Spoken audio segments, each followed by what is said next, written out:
Pernahkah Anda bayangkan jika Tuhan bersikap jual mahal? Ya, Dia bisa.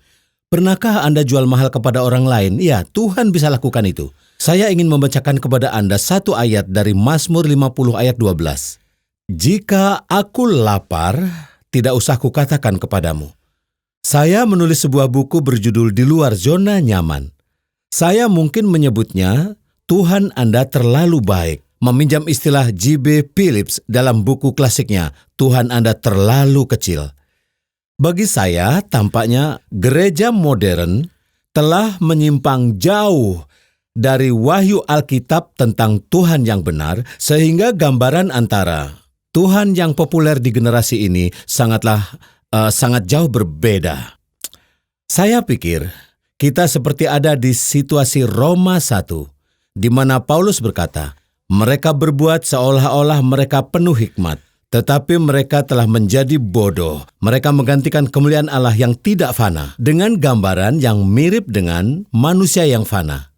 Burung-burung, binatang-binatang berkaki 4, binatang menjalar. Roma 1, ayat 22 dan 23. Jadi, ini adalah kasus di mana Tuhan dalam Alkitab terlalu suci atau terlalu mengerikan bagi kita. Jadi kita datang dengan Tuhan yang membuat kita nyaman. Kita seperti di rumah. Maka kita bisa merasa cukup religius tanpa harus mengidentifikasi Tuhan Israel kuno atau gereja mula-mula. Ketika saya ada di sekolah pendeta beberapa tahun yang lalu di Louisville, Kentucky, saya diharuskan untuk membaca sebuah buku tentang Tuhan yang berjudul Tuhan di Era Ateisme di Zaman Ateisme. Nah, dalam buku ini penulis berhasil mengarang sosok Tuhan di mana seseorang bahkan tidak perlu dianggap sebagai ateis, meskipun Tuhan dalam Alkitab ditolak. Tapi jika Anda ambil buku saya, yang saya tulis dalam serial khotbah yang akan saya bagikan ini sebagai serangan atas liberalisme dalam gereja modern, saya pikir Anda salah. Saya takut bahwa mereka yang menyangkal kebenaran sejarah kitab suci yang berada di luar batas, yang tidak cukup saya usahakan untuk dijangkau. Justru mereka yang lebih agamawi, yang saya khawatirkan, mereka yang seperti ingin berpegang teguh pada Alkitab sampai pada satu titik. Tapi meski begitu, menjauhkan diri dari hal-hal yang mengganggu yang kita tahu terkandung dalam kitab suci. Saya sampaikan di siaran sebelumnya bahwa Ludwig Feuerbach, seorang filsuf Jerman, berpendapat bahwa Tuhan tidak lebih dari sekedar hayalan manusia di atas latar alam semesta. Bahwa orang-orang ingin percaya pada sesuatu, terutama pada Tuhan yang akan menjaga mereka dan menjauhkan mereka dari masalah atau menyelamatkan ketika mereka sulit dan memberi rumah di surga ketika mereka mati. Menurut Feuerbach, orang-orang tersebut secara mental berkhayal bahwa Tuhan seperti itu, tapi Tuhan tidak benar-benar ada. Mereka pikir ada, padahal tidak, kata Feuerbach. Nah, sekarang Tuhan seperti itu tidak ada menurut Feuerbach. Ini hanya ada dalam pikiran kita. Namun, menurut saya, banyak orang Kristen melakukan ini.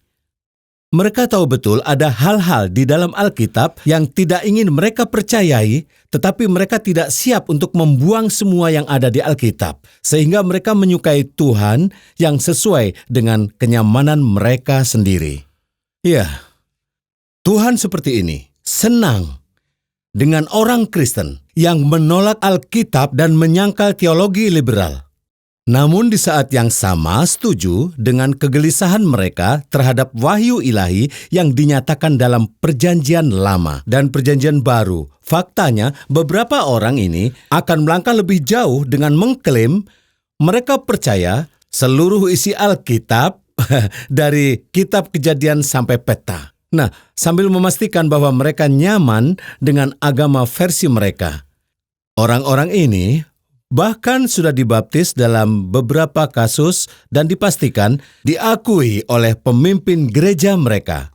Mereka ke gereja, dalam berbagai tingkat keteraturan dan merasa benar. Memang dalam diri sendiri. Pertanyaannya, apa yang Tuhan pikirkan tentang ini?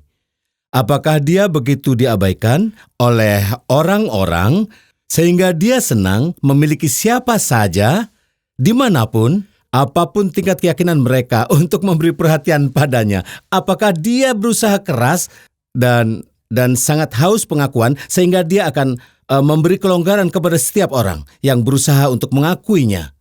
Akankah dia menunjukkan persetujuannya terhadap semua pengakuan iman karena beberapa aliran mengangkat topi kepadanya? Apakah Tuhan menerima itu? Tuhan yang baik, versi orang-orang beragama saat ini mungkin seperti itu, tapi bukan Tuhan dalam Alkitab.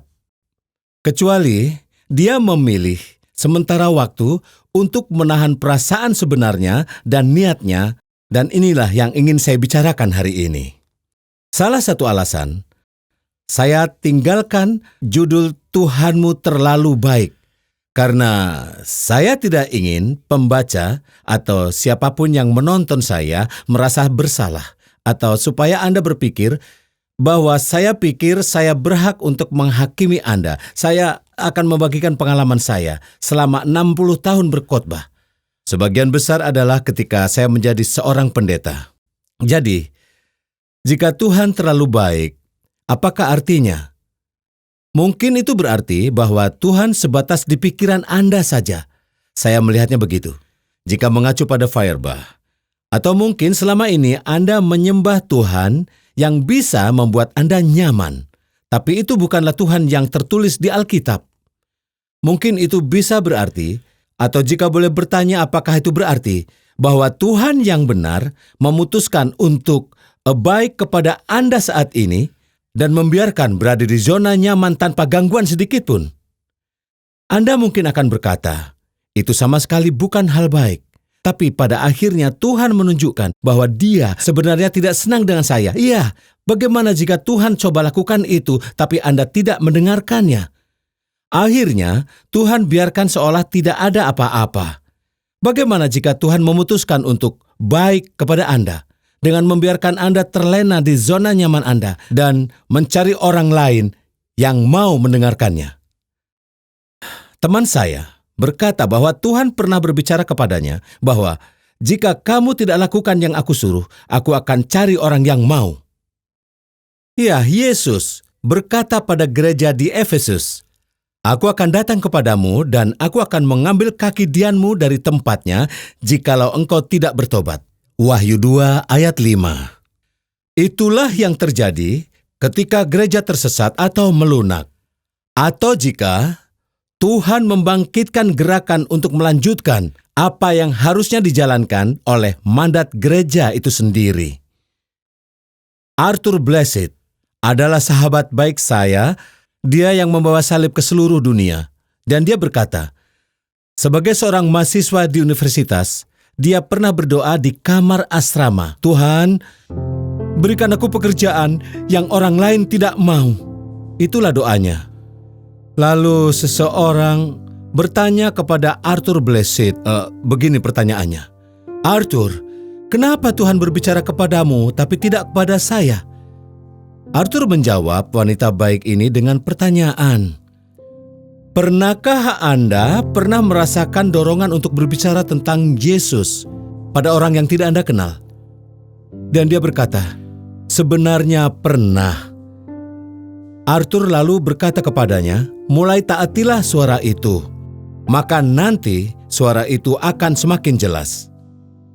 Jadi, saya baru saja bacakan pada Anda Mazmur 50 ayat 12, salah satu ayat paling memukau. Yang pernah saya temukan ialah ayat ini, di mana Tuhan berkata, jika aku lapar, tidak usah kukatakan kepadamu. Satu malam, ketika anak-anak kami sedang duduk di lantai di depan televisi dan tidak terlalu tertarik dengan apa yang mereka tonton, entah bagaimana saya temukan diri saya membaca ayat itu. Di sini, Mazmur 50 ayat 12. saya mulai merasa gelisah. Saya berkata pada diri sendiri, saya harap Tuhan memberitahu saya kalau dia lapar. Dia berkata, jika aku lapar tak usah kukatakan padamu. Lalu saya mulai bertanya, bagaimana jika Tuhan ingin saya habiskan waktu lebih banyak dengan dia, lebih dari yang saya beri bagi dia, akankah dia beritahu saya? Saya terus membaca ayat itu. Jika aku lapar, tidak usah kukatakan padamu, saya masih belum bisa paham. Saya membacanya lagi dan lagi. Dan saya mulai dapat perasaan yang pasti bahwa Tuhan mengatakan ini sedang memberitahu saya, dia membutuhkan saya, dan juga menginginkan saya.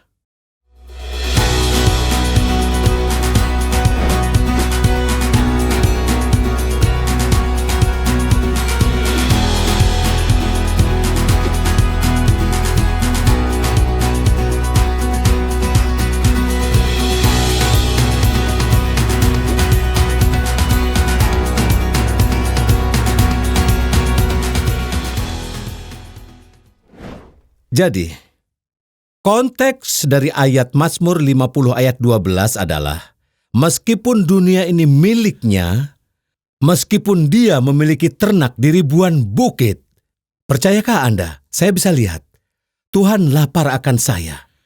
Meskipun dia punya malaikat yang tidak terhitung, jutaan, miliaran, belum lagi semua orang di seluruh dunia yang menyembahnya dan menghabiskan waktu dengannya, dia tetap menginginkan saya. Saya katakan padanya, untuk beberapa alasan saya ambil momen itu. Saya putuskan hari berikutnya saya akan berpuasa, tidak makan. Dan saya mencari wajah Tuhan seperti yang belum pernah saya lakukan. Hal yang aneh adalah, Tuhan menunjukkan sebaliknya dari yang dia katakan di Mazmur 50 ayat 12. Dan harus saya katakan pada Anda, penyingkapan ayat itu adalah bagian dari proses yang menuntun saya ke salah satu ajaran paling tidak biasa yang pernah saya temui dalam kitab suci. Saya telah memutar otak saya berkali-kali untuk menyebutnya, dan saya masih bergumul menemukan frase terbaik, istilah terbaik untuk itu. Saya biasa menyebutnya godaan ilahi. Itulah frase yang saya gunakan di sekolah teologi kami di Westminster Chapel.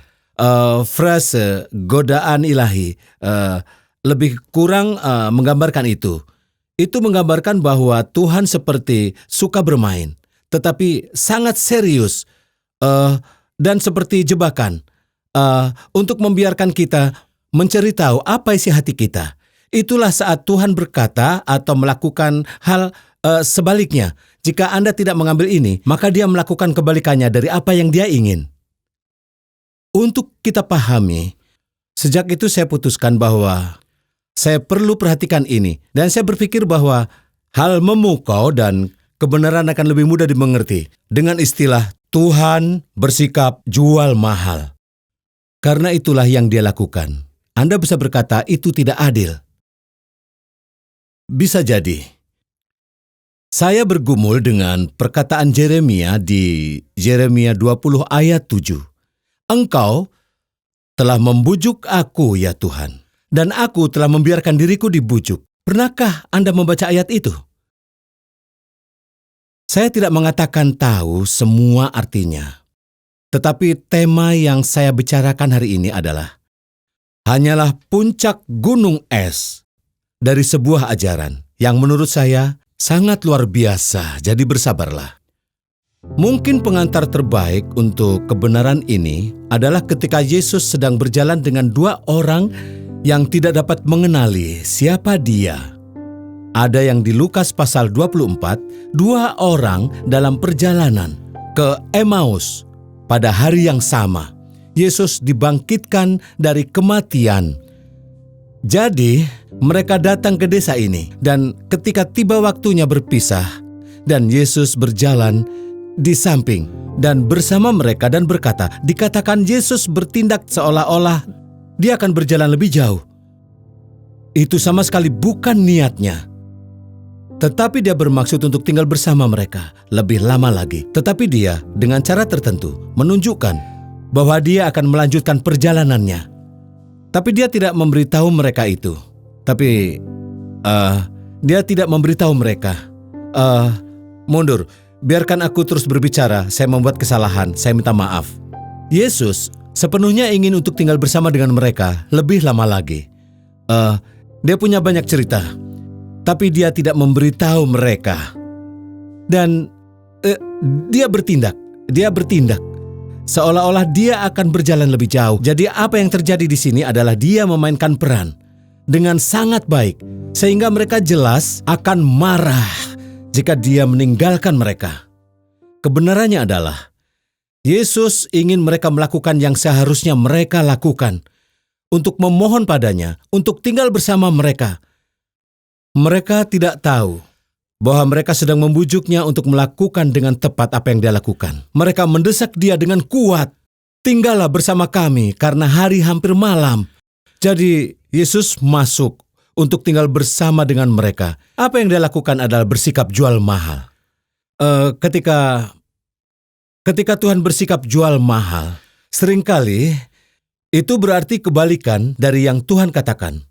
Dan semua itu karena Tuhan ingin agar kita mohon padanya. Tuhan ingin seperti itu. Dan Tuhan ingin agar kita memohon kepadanya. Ketika dia seperti tidak peduli, entah kita memohon atau tidak.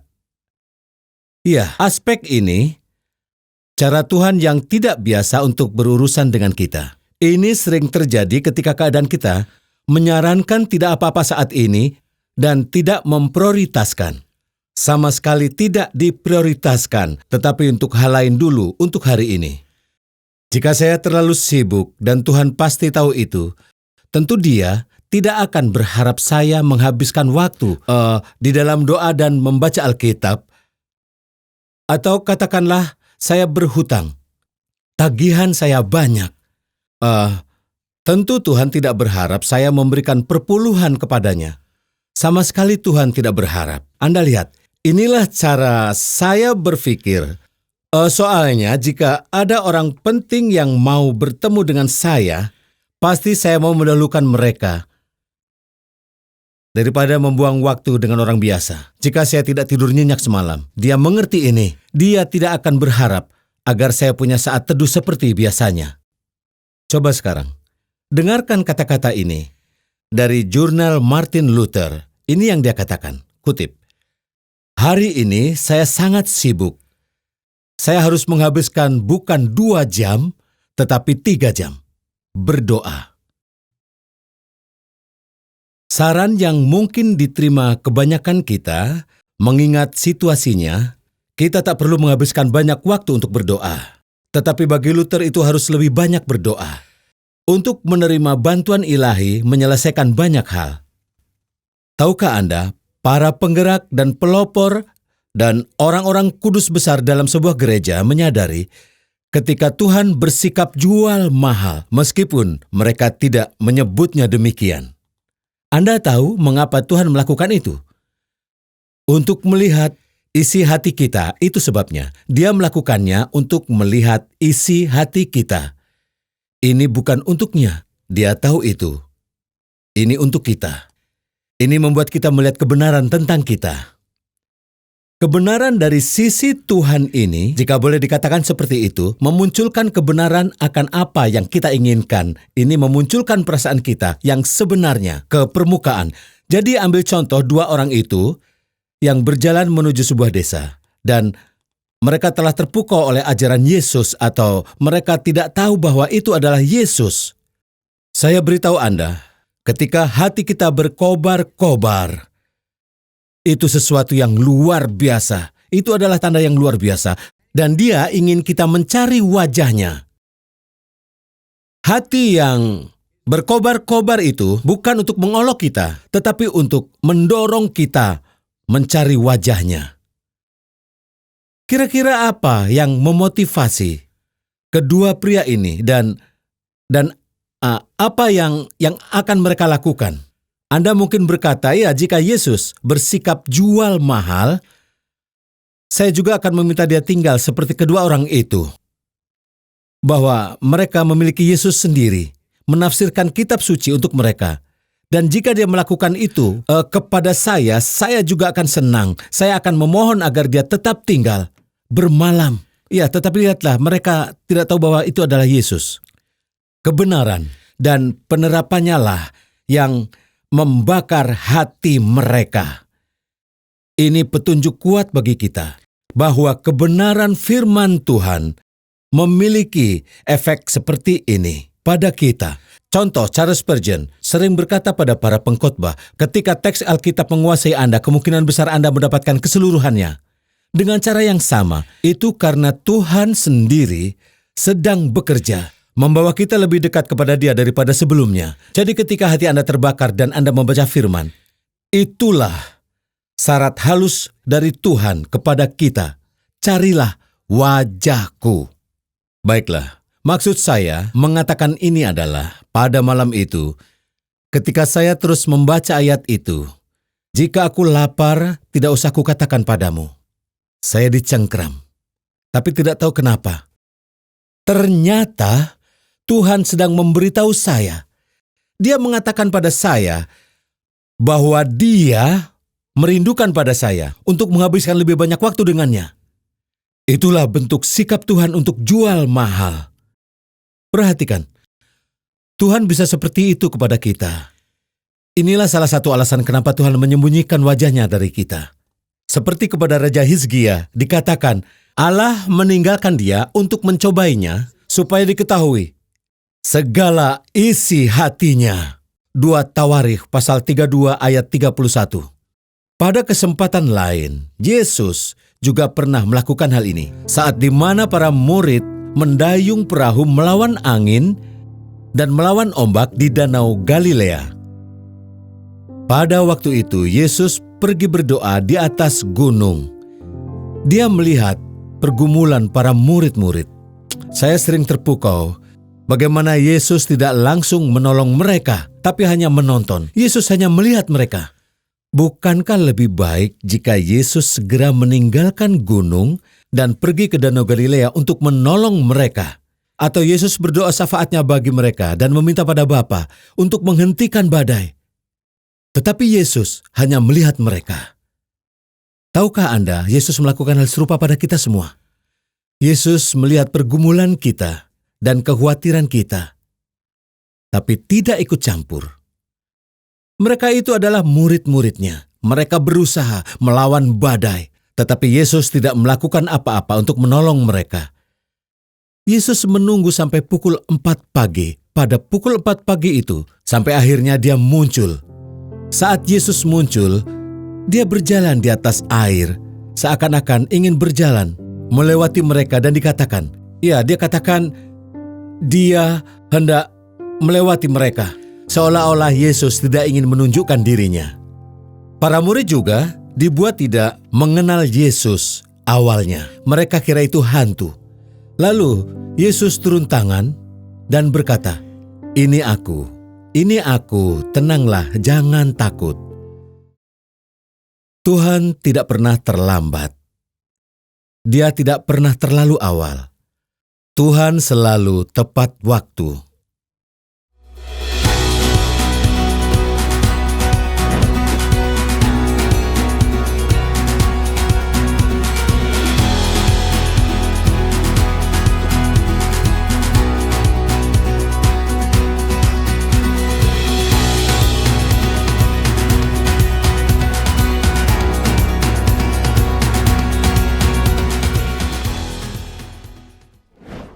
Tahukah Anda, Yesus melakukan sesuatu kepada seorang wanita di Perjanjian Baru. Wanita itu bukan orang Yahudi, dia orang Yunani. Dia tahu diri, dia mendatangi Yesus dan memohon kepadanya untuk mengusir setan dari anak perempuannya. Percayakah Anda bahwa Yesus memperlakukan wanita itu sedikit dengan sikap yang dingin? Yesus berkata, biarlah anak-anak makan dan kenyang terlebih dulu, katanya. Tidak patut mengambil roti yang disediakan untuk anak-anak dan melemparkannya kepada anjing. perkataan yang terdengar kasar buat saya. Anda tahu bahwa ucapan seperti itu cukup untuk membuat kebanyakan orang mundur.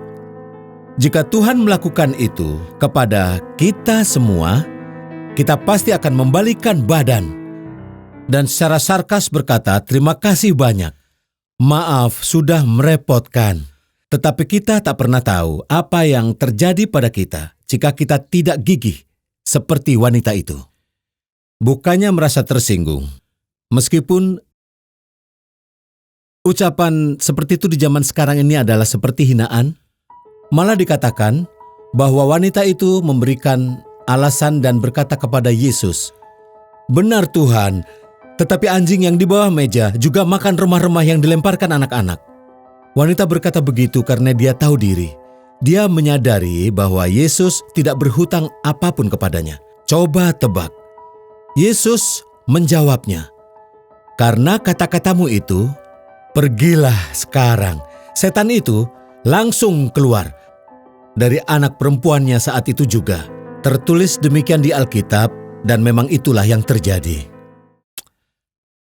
Ada perasaan yang menyebar di kebanyakan orang saat ini bahwa Tuhan berhutang pada kita. Orang pikir kita melakukan sesuatu yang baik atau yang benar, Tuhan mestinya berdiri dan memuji kita. Yang terjadi, keegoisan diri kita merayap masuk dan berkata pada diri kita sendiri, kebanyakan orang tidak pergi ke gereja. Kalau begitu, saya termasuk orang yang spesial. Harusnya Tuhan merasa senang karena saya sudah berbuat baik. Baiklah, perbuatan baik itu bisa jadi hadir di gereja atau menghabiskan waktu untuk berdoa. Kita cenderung berpikir Tuhan seharusnya memberi penghargaan pada kita. Dan kita pikir kita lebih baik dari kebanyakan orang.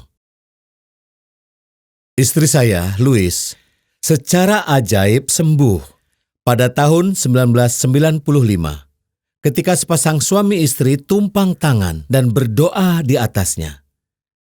Mereka lalu undang istri saya datang ke Florida untuk menghadiri acara. Dia setuju untuk berangkat. Waktu dia datang ke acara itu berantakan. Tidak sesuai rencana. Menurut istri saya ada ribuan orang yang datang. Orang-orang yang menurutnya melakukan hal-hal yang sangat aneh. Orang di sekitar tempat duduknya bahkan berkata kasar, sampai dia putuskan keluar dan mencari tempat lain. Waktu itu dia sudah berniat kembali ke hotel dan berkemas untuk ke pesawat berikutnya. Dia pergi jauh-jauh ke Florida hanya untuk diperlakukan kasar. Lalu dia menelpon saya 2 hari kemudian karena dia memutuskan untuk tetap di sana. Anda tahu yang Louis katakan pada saya? Berada di sini, serasa dekat dengan surga tanpa harus mati. Dan dia mengatakan bahwa itu adalah pengalaman terbaik hidupnya. Itulah yang dia katakan. Mulai saat itu, Louis menjadi pribadi yang benar-benar berubah. Dan hari-hari itu sangat berharga baginya. Maksud saya begini. Awalnya, Louis punya semua alasan untuk meninggalkan Florida. Dia tak suka orang sana karena aneh dan memperlakukan dia dengan kasar. Demikian juga Anda mungkin berpikir bahwa Tuhan pribadi yang menyenangkan dan mudah mengenali orang yang dengan tulus mencari wajahnya dan memberikan tanda hadiah dengan murah hati. Saya juga berpikir bahwa Tuhan akan baik kepada Martin Luther. Pada malam sebelum Martin Luther berdiri di depan pihak berwajib di pertemuan Death of Worms di Jerman pada abad ke-16. Pada akhirnya, Luther hanya berdiri sendiri demi Injil, kebenaran firman Tuhan sendiri. Dan Martin Luther berjalan mondar-mandir di selnya malam itu dan berseru, "Oh Tuhan, apakah Engkau mati?" Dan tidak ada kunjungan dari malaikat. Dan tidak ada yang mendukung. Tidak terasa hadirat Tuhan, hanya keheningan. Tetapi esoknya dia mengucapkan kata-kata yang mengubah sejarah. "Di sini aku berdiri. Aku tak bisa lakukan apa-apa. Tuhan tolong aku. Amin." Jadi, Martin Luther mungkin merasa dikhianati, tetapi Tuhan sedang bersikap jual mahal. Itu yang Tuhan katakan kepada Nabi Yesaya. Sebab rancanganku bukan rancanganmu, dan jalanmu bukanlah jalanku. Demikianlah firman Tuhan, seperti tingginya langit dari bumi. Demikianlah tingginya jalanku dari jalanmu, dan rancanganku dari rancanganmu. Tuhan ingin agar kita menerima jalannya, dan menerima Dia, bukan dengan cara yang kita mau, melainkan seperti yang Dia inginkan. Hanya di luar zona nyaman kita bisa belajar jalannya Tuhan.